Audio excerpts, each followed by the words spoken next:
Kita itu sering berpikir bahwa Jepang itu merupakan tanah impian. Negara yang sangat sempurna lah pokoknya. Isinya orang-orang ramah, orang-orang pekerja keras, orang-orang jujur, orang-orang berbudaya. Aduh, pokoknya mah perfect banget. Dasar wibu. Jepang nggak seindah itu. Tapi ya sebenarnya orang berpikir begitu wajar aja sih. Karena kalau kita sampling nih pengalaman-pengalaman kita di Jepang itu emang wonderful. Contoh nih ya, kalau lu nanya ke orang lokal, nanya arah jalan. Itu orang lokal meskipun dia nggak bisa bahasa Inggris, pasti bakalan bantuin lu semaksimal mungkin. Makanya gue kasih tips nih, kalau lu mau nanya orang Jepang soal arah jalan, tanya dulu. Sumimasen, eigo o hana semasuka. Itu artinya permisi. Lu bisa bahasa Inggris nggak? Nanya dulu. Kalau dia nggak bisa jangan ditanya. Karena kalau dia nggak bisa, dia nggak ngerti lu nanya apaan juga dia nggak paham. Tapi dia pengen bantuin lu. Emang sebaik itu. Apalagi kita tahu kan orang Jepang itu sangat doyan minta maaf. Sangat sopan lah pokoknya. Dan beneran sopan ya, bukan sekedar minta maaf terus lanjut berbuat zolim, nggak begitu. Ya kalau di Konoha kan ya maaf sekedar maaf, zolim mah lanjut terus. Nih sesimpel buang sampah. Oh, buang sampah nggak bakal sembarangan. Kalau nggak ada tong sampah, itu sampah di Jepang pasti bakal dikantongin dulu. Ntar begitu ketemu tong sampah baru dibuang. Kalau di sini kan kagak, udah buangnya kali. Mereka paham, empatinya tinggi, paham bahwa kalau mereka buang sampah sembarangan itu bisa membuat dampak buruk bagi masyarakat. Dia paham tuh. Kalau di Konoha gimana kalau di Konoha? Kalau di Konoha kalau ditegor nih, jangan buang sampah di kali dong, ntar banjir. Ini kan sungai punya Gusti Allah. Lah nggak nyambung. Ngomongin aspek pekerja kerasnya. Oh yes. Lu tau mie instan? Itu mie instan yang bikin orang Jepang. Yang pertama kali bikin mie instan bukan Indomie. Yang pertama kali bikin Nissin. Lu tau Nissin kan? Dialah penemu mie instan. Lu tau juga mie instan yang cup tuh. Itu Nissin juga yang bikin pertama. Itu kan merupakan penemuan-penemuan yang culture banget. Itu mempengaruhi peradaban dunia loh mie instan. Oh, di Amerika mie instan laku banget. Nggak cuma di Asia Timur doang. Ya di Afrika juga laku. Lu tahu kan Indofood itu laku banget di Nigeria. Mie instan yang bikin awalnya Jepang. Dan kalau ngomongin jujur ya, sepengalaman gue nih nyewa Airbnb, yang fotonya itu sama aslinya paling mirip, itu adalah Airbnb di Jepang. Coba bayangin di India, fotonya bagus, aslinya kayak tai. Kalau di India tuh bukan sekedar tai doang ya, tainya itu udah kayak tai orang lagi bulking makan dada ayam mulu, tainya bau banget. Jadi benar-benar beda banget tuh, fotonya bagus, aslinya mah kacau dah. Ya Jepang memang tidak perfect pasti, tapi memang indah sih. Tapi ada juga buruknya. Cuman kan kita kan lebih sering ketemu yang emang mantep-mantep sih. Coba kalau kita bandingin sama orang di Konoha gitu ya. Orang di Konoha itu kan doyan gibah, orangnya inferior, apalagi kalau ketemu bule. Apalagi juga ada beberapa orang di sini yang paling seneng tuh ngelihat orang susah. Kalau orang kena musibah, oh dia happy, gila nggak tuh? Tonjok apa? Tonjok kuda.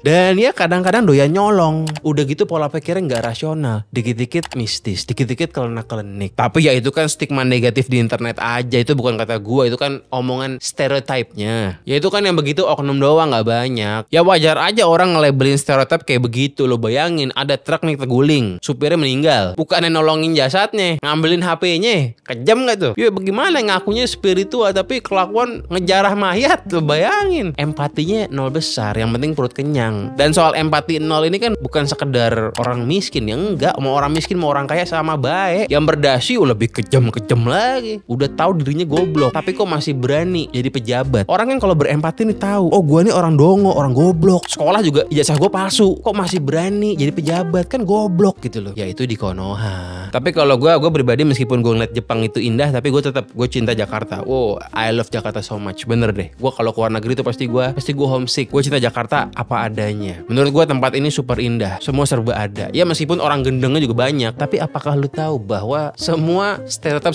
jelek yang tadi kita omongin buat orang-orang di Konoha itu sebenarnya sama aja kayak orang Jepang di zaman dulu. Yes. Orang Jepang di zaman dulu itu nggak ada bedanya dibanding orang di Konoha. Sama aja. Senang lihat orang susah, iya. Kejam, iya. Suka nyolong, iya. Sama aja. Tapi anehnya, kok sekarang bisa berubah ya? Kok sekarang Jepang orangnya jadi baik kayak begini ya? Gimana ceritanya tuh? Dulu feodal nggak orang Jepang? Oh feodal banget. Mistis nggak pemikirannya? Oh banget. Yang beda paling soal inferioritas ngeliat bule aja sih. Tapi selebihnya sama aja lah. Bahkan kadang-kadang orang Jepang tuh lebih buruk gitu loh. Karena kejamnya bukan main, kejam banget. Nah di video ini kita mau bahas kenapa Jepang bisa berubah jadi kayak sekarang. Kalau kata panutan gua, Syekh Ryu Hasan, ini semua terjadi karena kebetulan. Yes, betulan. Kebetulan Jepang kalah perang dunia. Itulah yang membuat semuanya berubah. Kalau mau kita kilas balik ketidakrasionalan orang-orang Jepang itu banyak. Yang pertama nih ya, ini nama ritualnya Hitobashira. Bahasa Indonesianya tumbal proyek. Yes, sama aja. Di sini ada tumbal proyek, di sana juga ada. Itu kalau lihat kastil-kastil di Jepang itu kan cagar budaya tuh. Kita kalau turis pasti ke Jepang foto di kastil. Itu kastil banyak tumbalnya. Dibikin tumbal buat apa? Pertama supaya ngebangunnya lancar, supaya nggak terganggu sama jin segala-gala macam. Ya begitulah. Dan juga sengaja dibikin tumbal proyek supaya si tumbalnya ini bisa melindungi kastil dari mara bahaya, dari banjir, dari perang, dihajar lawan. Ntar jinnya si tumbal yang ngelawan lawan perang. Di mana akal sehatnya? Kok tumbal proyek dijadikan jimat? Goblok banget. Tapi bedanya tumbal proyek di Jepang itu dicemplungin dengan sadar. Kalau di sini kan dibikin rekayasa, dibikin kecelakaan. Kalau di sana mah disengajain. Kejam banget ya. Gimana nggak goblok gitu? Bangun kastil biar lancar, bukannya undang teknik sipil malah numbalin orang kan gendeng gitu. Ada lagi namanya shimogoe. Shimogoe ini merupakan proses fertilisasi tanaman-tanaman di Jepang pada zamannya. Jadi zaman dulu itu pertanian-pertanian di zaman Edo tuh ya, kalau dia mau menyegarkan pertaniannya itu pakai pupuk. Tapi pupuknya itu bukan sekedar pupuk, tapi pupuk beneran, pakai tai orang. Jadi tai orang itu dipakai untuk fertilisasi. Ya kalau pupuk beneran itu kan tainya diolah dulu ya, tai orang kayak tai sapi kayak diolah dulu. Kalau ini enggak. Jadi tuh tai itu penuh bakteri, ditaruh di tanaman-tanaman, di sayuran-sayuran, ujung-ujungnya lu makan. Bang, kan bisa dicuci. Ya namanya tai, mau lu cuci pakai apa juga tetap ketinggalan bakterinya. Emang lu mau lu makan sayuran yang bekas dipeperin tai orang? Kan nggak ada yang mau. Dan faktanya nih ya, bapak-bapak kosan di zaman Edo itu lebih cuan jualin tai tenannya dibandingin nyewain kosannya. Jadi mereka nyewain kosan murah, yang mahal itu jualin tai tenannya. Dan semakin lu kaya, itu semakin mahal harga tai lu. Karena logikanya, karena lu itu orang kaya, makan lu pasti bagus, tai lu pasti lebih berkualitas. Artinya pupuknya bakal lebih bagus. Tuh gila tuh, nyampur semua. Ada tai orang tua, ada tai samurai, ada tai gay, nyampur semua. Ada lagi fenomena namanya samurai sudo. Ini sangat disgusting ini. Kita kan kalau ngomongin samurai taunya samurai itu stoik ya. Kalau kita bayangin samurai itu pasti nontonnya Ferry Ruandi karena sangat stoik. Tapi ternyata dia tuh punya fenomena namanya samurai sudo. Ini merupakan praktek yang sangat gelap gitu ya pada zaman dulu. Meskipun pada zamannya ini wajar. Sudo ini artinya the art of loving. Spesifiknya the art of loving young boys. Ini kan gila ini. Ini samurai gay. Bayangkan samurai gay. Gak pernah kebayang di otak gue ada samurai tapi gay gitu. Udah gitu gaynya gay pedo. Jadi sudo ini adalah hubungan antara si samurai dengan wakasu. Wakasu ini merupakan muridnya, apprentice-nya. Jadi kalau lu mau jadi samurai, lu mesti berguru dengan samurai dan lu menjadi pacarnya dulu. Bocah-bocah umur 10 sampai 11 tahun tuh dijadikan pacarnya si samurai. Ya samurai bakal ngajarin seni pedang, seni bela diri kepada si wakasu, tapi kan ditukar dengan bool gitu loh, bayangin. Nah, nanti kalau si wakasu udah balik ya hubungannya selesai. Jadi saat lu berhubungan dengan samurai dengan wakasu itu harus diikat dengan kontrak yang mana lu nggak boleh selingkuh. Nggak boleh selingkuh kepada cowok lain. Kalau ke cewek boleh. Tapi begitu wakasunya udah balik, udah numbu jakun, suaranya udah berat, itu udah mereka jadi temenan. Lu bayangin lu temenan sama bapak yang dulu pernah ngeboolin lu. Itu samurai gay, lu bayangin. Gimana samurai ini nggak menjadi gay turun temurun kalau emang dia ada fenomena kayak begitu gitu loh. Ini di grooming sejak kecil, sangat-sangat sakit gitu ya. Gue yakin di Indonesia tuh kayaknya nggak ada deh yang kayak begini. Kayaknya nggak ada tuh pendekar sudo, kayaknya nggak ada tuh. Gue nggak pernah kebayang bahwa samurai favorit gue ya, Makoto Shishio itu ada kemungkinan dia gay juga gitu. Dan gilanya gaynya gay pedo gitu. Ya next, kalau ngomongin feodal tentu mereka sangat feodal. Kalau ngomongin aturan-aturan itu semua seenak jidatnya si shogun sama daimyo-nya. Daimyo itu merupakan tuan tanah. Ya dia mau apa ya sesuka hati dia lah. Pokoknya feodal aja. Dan kalau ngomongin samurai, mereka itu kan harus tunduk setia kepada tuannya. Ya kalau disuruh mati ya mati. Ini kan berlanjut sampai perang dunia 2 tuh. Ya mereka kalau disuruh kamikaze ya kamikaze aja. Pokoknya siap mati. Dan kalau lu mau memperbaiki hidup lu ya, mobilitas sosial di Jepang itu pada zaman dulu susah. Kalau lu anak petani ya lu jadi petani. Kalau lu anak samurai jadi samurai. Terakhir kalau kita ngomongin empati ya kekaisaran Jepang zaman Meiji, zaman Showa itu kan emang kejam-kejam. Lu bayangin pembantaian di Nanjing, pembantaian di Indochina, di Indonesia itu kan semua kurang kejam apalagi gitu. Pembantaian di Nanjing itu untuk ukuran abad 20 ya super duper kejam. Mungkin kalau di abad-abad zaman Romawi biasa aja, tapi kalau di zaman abad 20 itu super kejam, nggak ada empatinya. Yang dibantai nggak cuman prajurit doang, mau perempuan, mau anak kecil dibantai juga. Kenapa ya? Karena mereka itu punya mindset ultra nasionalis. Yang paling bener ya adalah mereka bangsa Jepang. Ini mirip Nazi Jerman, mirip-mirip, sama-sama militeristik, sama-sama ultranasionalis, dan emang kejam.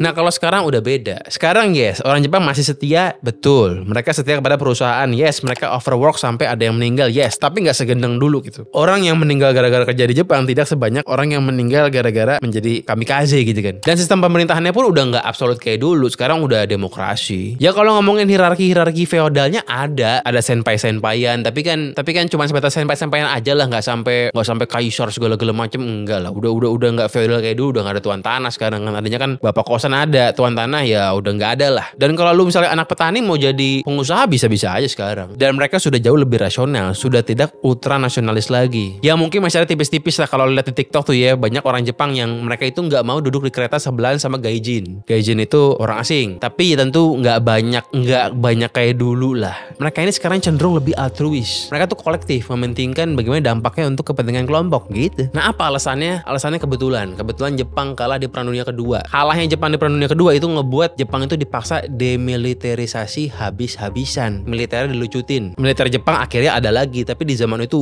habis-habisan sampai benar-benar nggak ada. Ini penting banget. Kenapa? Gara-gara Jepang ini merupakan negara militeristik yang mindsetnya itu ekspansionis. Pokoknya harus ekspansi demi bangsa Jepang, jajah orang, mau kejam mau bunuh orang juga nggak apa-apa. Nah setelah demilitarisasi ya mereka udah nggak bisa ekspansi lagi kan. Dulu zamannya Shogun Tokugawa sebenarnya Jepang ini militer juga, otoriter juga, tapi dia itu nggak ekspansionis. Di zamannya Meiji baru mereka gila tuh, kejam jadinya. Setelah zamannya Meiji itu ada Taisho sebentaran belasan tahun, baru akhirnya zamannya Showa ini Kaisar Hirohito. Nah di zaman Showa ini yang paling kejam-kejamnya Nanjing Massacre di Indonesia semua itu terjadi di zamannya Hirohito. Ya lu ngomongin pembantaian, lu ngomongin perbudakan, lu ngomongin eksperimen horor ke manusia, ini zamannya Showa semua. Zaman dulu orang-orang jadi tikus lab. Ya kalau lu ngomong Nazi kejam, Rusia kejam, ya Jepang juga pada zamannya kejam juga. Kalau ngomongin pemerkosaan nggak pandang hulu. Tadi kan samurai sudo gue bilang samurai gay. Jadi kalau pemerkosaan itu ya mau cowok mau cewek ya diperkosa juga. Memang kejam juga sih gitu. Bahkan sampai kanibalisme memang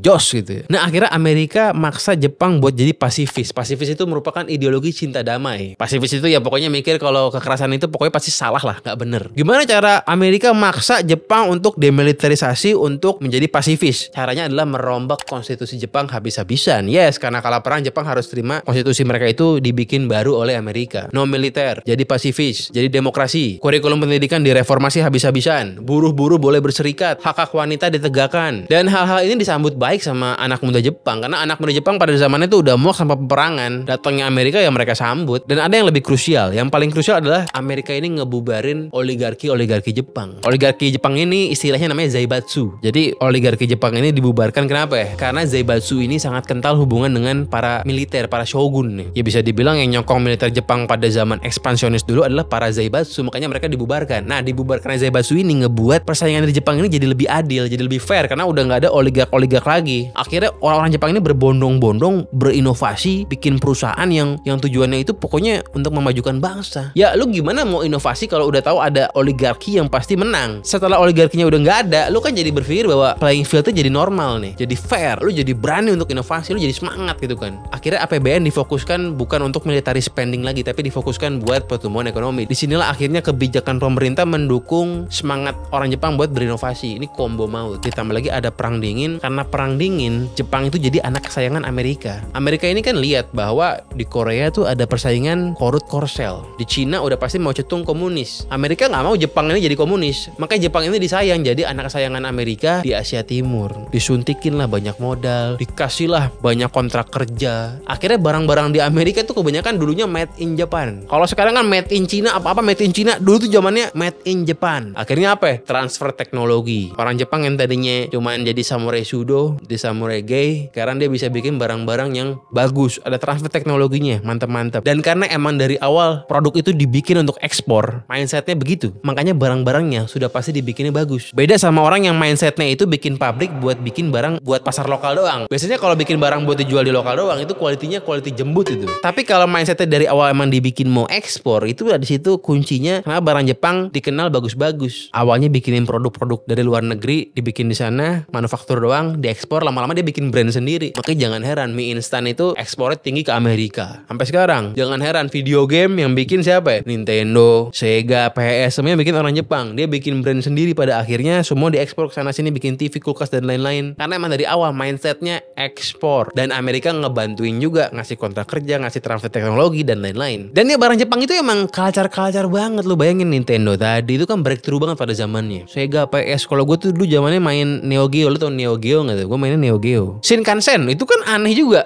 Pada zamannya itu aneh banget Shinkansen. Apalagi QR code. Siapa yang bikin QR code? Bukan Jokowi, bukan. Yang bikin QR code Jepang. Walkman. Oh, Walkman itu culture banget. Culture-nya Walkman itu setara dengan iPhone lah bisa dibilang. Apalagi karaoke. Oh, lu yang suka karaoke plus berterima kasih kepada Jepang karena Jepang yang menciptakan karaoke. Bitcoin, Satoshi Nakamoto itu gue nggak tahu sih orang Jepang atau bukan lah itu. Intinya dunia ini banyak menikmati inovasi-inovasi orang Jepang. Yes. Ya gue pun sekarang lagi bikin brand baru namanya Gamaru. Gamaru ini ya ini kan merupakan gamal tapi dibikin bahasa Jepang gitu ya. Mereka kan nggak bisa ngomong L, jadi gamal itu berubah menjadi Gamaru. Gamaru ini isinya merupakan barang-barang culture yang emang unik-unik banget. Gue bikin barangnya tuh kayak ada tuptil, penutup pentil tuh kan culture banget tuh. Barang aneh. Gue juga bikin ada ngikutin dari Jepang namanya cooling spray. Cooling spray ini merupakan semprotan yang lu pakai pas musim panas. Kalau lu semprot ke badan lu dingin. Gila kan? Badan lu auto dingin, lu semprot dingin. Ini cooling spray Jepang udah viral di Twitter. Banyak yang suka just tip. Makanya gue bikin di lokal namanya Uadem. Ini masuknya gue taruh di Gamaru juga. Barang-barang kaca. Ntar juga ada namanya Oramambu. Oramambu ini semprotan kalau lu semprot ke baju, dia tuh ngunci baunya. Jadi lu abis ngerokok, lu semprot, baunya hilang. Dia nggak bikin wangi, dia ngilangin bau. Kan barang-barang culture ini. Tapi gue jual yang halal doang nih. Gue nggak jual sex toy. Nggak ada di Gamaru yang halal-halal aja, yang culture.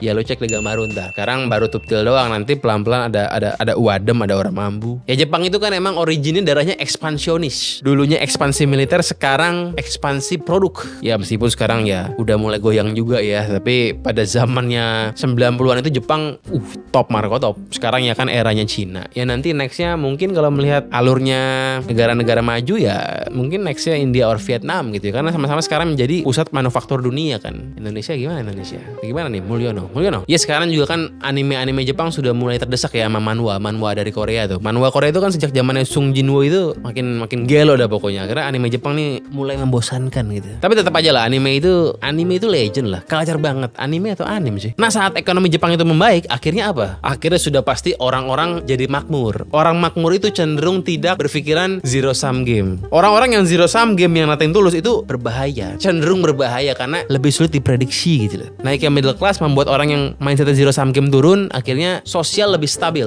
Dan mereka itu kan terpapar dengan dunia luar di zamannya pos perang dunia itu. Jadi sifat ultranasionalis mereka itu berkurang pelan-pelan. Mereka jadi nggak segila itu lagi gitu. Dan akhirnya mereka mikir kan kerjasama dengan para gaijin, jual barang ke gaijin itu bisa bikin mereka jadi makmur. Jadi mereka yang tadinya nggak suka gaijin ya menjadi berkolaborasi gitu loh. Ya dulu itu mereka kemakan propaganda militer lah. Propaganda yang dikit-dikit asing setan, asing itu jembut. Makanya jadi pemimpin jangan dikit-dikit asing, jangan dikit-dikit antek asing, jangan dikit-dikit begitu, santai aja. Kalau propaganda ya yang cakapan dikit lah. Itu kan gaya-gaya zaman abad 20. Sekarang udah nggak laku begitu loh. Terakhir masalah bom atom. Setelah Hirohito dibogem dengan bom atom di Hiroshima sama Nagasaki, Hirohito ini pinter. Dia tuh bikin narasi victim mentality, narasi sebagai korban. Dia bikin narasi bahwa Jepang ini merupakan korban dari perang dunia. Ya korban dari mana orang dia yang kejam gitu ya. Tapi ya narasi ini meskipun misleading tapi bagus. Kan narasi ini itu membuat orang Jepang jadi bersatu, bersemangat untuk membangun bangsanya. Ini narasi nasionalis yang mantep banget. Inilah kenapa yang namanya pemimpin harus bisa bernarasi. Narasi itu bukan cuma sekedar omong-omong. Narasi itu untuk membangun bangsa. Jadi kalau ada pemimpin gak bisa narasi, cuma bisa ngomongin AI doang, ya itu sih ke laut aja dah. Emang lu ngerti AI beneran apa? Dikit-dikit AI. Narasi gak bisa. Kalau ngomong so iya loh, kita pakai AI bapakmu. Terakhir banget. Ini merupakan pesan moral dari guru online gue nih, Ustadz Ryu Hasan. Ustadz bang, ya Ustadz itu kan artinya guru. Kita mau ngomongin soal empati warga Jepang. Empati itu bisa hadir di diri kita karena apa? Karena latihan. Yes, bukan karena ritual, bukan karena baca mantra, bukan. Kalau mau berempati bukan ditakutin, bukan, tapi latihan. Yang empati itu perlu dilatih. Latihnya dengan apa? Ya itu tadi dengan sistem, ya dengan sistem. Itu jadi dari atas itu. Nah, pelatihannya jadi sejak kecil ya. Latihan apa tuh? Latihan untuk nyebrang jalan praktek. Nyebrang jalan itu mesti lihat kiri kanan. Latihan buat praktek nggak ngambil barang orang. Latihan bukan cuma diomongin, bukan baca mantra, bukan. Latihan praktek. Mengutip Syekh Ryu Hasan, kalau kita mau jadi orang-orang Norwegia yang empatinya tinggi ya kita harus pakai pendidikan ala Norwegia. Jangan kita gendeng pakai pendidikan ala Afghanistan pengen jadi orang Jepang, nggak bisa. Kita harus rasional. Mau A, ya caranya A, jangan mau A caranya B, nggak bisa. Gimana biar orang jadi sopan? Latih. Sejak kecil dilatih tata krama, begitu. Kecil-kecil nggak perlu tuh belajar ngitung, nggak penting. Ngitung mah pakai kalkulator aja, pakai mesin. Ngapain belajar ngitung cepet? Nggak guna. Sepinter-pinternya ngitung cepet kita nih, kalah sama kalkulator. Ngapain? Belajar apa lagi? Belajar baca penting sih. Ngapal-ngapal nggak penting. Yang paling penting pas usia muda nih, praktek empati. Tadi kalau nyolong, praktek jangan nyolong. Praktek ini dari kecil, ada barang di bis dibikin tuh rekayasa. Praktek jangan nyolong. Jangan cuma sekedar dibilang jangan nyolong ya ntar dosa. Jangan begitu. Kenapa? Karena kalau cuma sekedar dibilang ntar dosa, dia bisa mikir tuh kayak dosa kan tinggal tobat. Bisa begitu. Jadi bahaya. Jadi harus selaras tuh. Praktek dan non prakteknya harus selaras. Itu yang gue petik dari pelajaran Syekh Riwasan. Kok Syekh bang? Ya Syekh itu gelar Arab aja, bukan gelar aneh-aneh. Syekh itu artinya yang terhormat. Ya kan boleh aja kita ngomong yang terhormat, nggak apa-apa dong. Kita kan respect aja, respect.